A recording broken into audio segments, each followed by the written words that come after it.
কবিতা আমাদের পল্লীগ্রাম, কলমে ও কণ্ঠে সৈয়দ তৌফিক কামাল।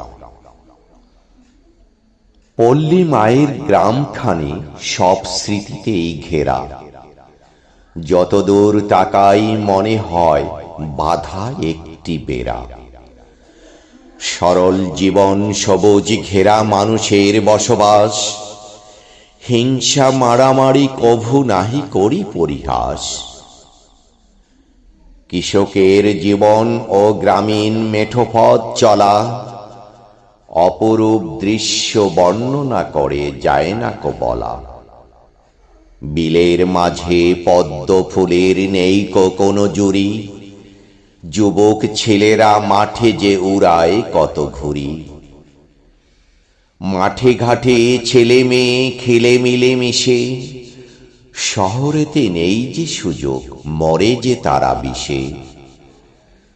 সবুজের গালিচা আর শান্তির মিল বন্ধন, মাটির গন্ধে মিশে থাকে শৈশবের জীবন। গ্রামের যে শান্তি তা কোথাও পাওয়া যায় না, তার কোনো তুলনা কারো সাথে আর হয় না। গ্রামের সবুজ মাঠ খোলা আকাশের নিচে, শৈশবের শত স্মৃতি পাই যে আমি খুঁজে।